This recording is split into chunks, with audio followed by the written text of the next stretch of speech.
Greetings, love, gratitude, and balance to everyone tuning into these vibrations. I am LonTheThird, and I'm tapping in on day 18 of my Liquidarian, Breatharian path. So for the last 18 days, I've been consuming no solid foods, and it's been a great challenge so far. So today is day 18. I'm actually just finishing up making a soup. It's curry and jerk seasoning inspired cucumber soup, and it's pretty fire. So the soups have been pretty instrumental in the comfort food as far as having those cravings and having those urges to just want to get a slice of pizza or something simple that's just gonna throw the whole path off track. And I'm real grateful to have the ability to cook for myself and have a diverse palate and a little bit of experience working with different ingredients, things like that, to be able to just prepare things. I'm a builder by nature, so I just love to create and build and bring things together to make combinations. And cooking is one of the ways I express myself that way. So um, it's been a journey for sure so far. So the other day I started back working. A lot of this journey has came from being part of the slowdown and not having a regular steady employment. I was working definitely all the way up until my production got shut down, and I just started on a new opportunity at the beginning of this week. And let me tell you, the adjustment is real. So up until that point, I had been fasting for 16 hours and working on incorporating it into everyday life, going forward with the path. And that first day, it was pretty real. So I didn't necessarily give in on the 16 hours the first day, but after I did, break the fast at the appropriate time, my body was like, okay. So it's definitely cool when everything is flowing on your schedule, but when you're on the clock, you gotta make some adjustments, like just to be able to perform my best and to really just offer as much energy as I can, in a safe and smart way as well.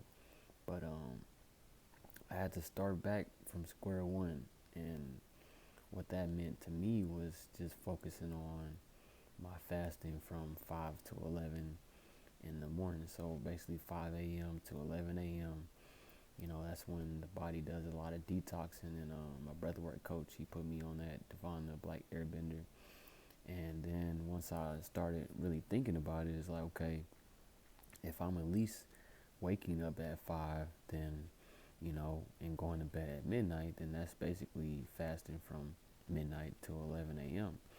So that was kind of my, structure as far as just actually getting some rest, and then, consciously fasting by waking and rising early, attempting to rise with the sun, and then really just feeling the fasting, feeling my body, go through the challenges and building up that discipline. So I had to basically start over as far as that incremental fasting, stepping up, and starting this opportunity just showed me that I have to keep with the flow as far as when obstacles come or when changes come, to be able to have a good foundation and not so much a set regimen, because it's easy to get distracted, or it's easy to get discouraged or even just frustrated when it's like, man, I was trying to do this and now I gotta do that, and I gotta eat at this certain time because of these certain parameters and whatnot. And I love what I do as far as being creative and working in TV and film production. It's a beautiful thing, working for myself to an extent as an independent contractor, freelancer, it definitely has its challenges, you know, just like entrepreneurship or even just working a normal 9 to 5, you know, so to speak, has its challenges. So I definitely salute anyone who's working on themselves, who's working to find a job, because that's a job by itself, who's working to find out what they want to do with their lives, people in school, people that, you know, are taking a rest because they've been working for a long time. I definitely feel you. I empathize with you. Um, I'm here with you, you know, as far as wanting to keep going, wanting to reach for more, wanting to take the time for self to improve oneself and to take care of yourself. You know, everyone isn't privileged to have everything just handed to them, or you know, their whole life just taken care of, so to speak.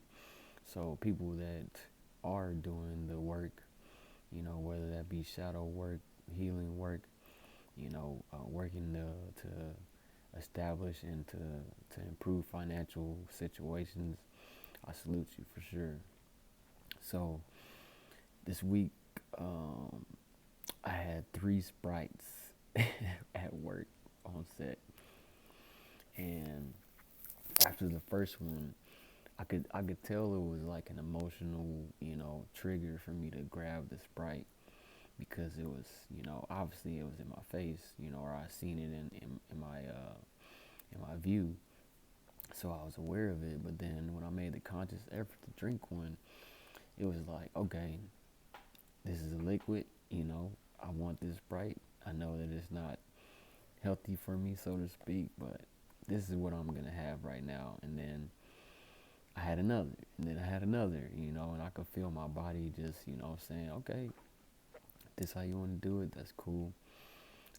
You know, of course, it's not gonna stay in my system forever, but I could see and observe, you know, the emotional, you know, highs and lows that come with adjusting to schedules, adjusting to other people's energy, you know, and even just awareness of the choices that I make. So I said, yes, I'm gonna drink these Sprites and do my thing, but I also am gonna stick to my discipline of keeping it with the liquids, because it's still, you know, candy and snacks and all kinds of things that I would normally just grab and, you know, not think too much about.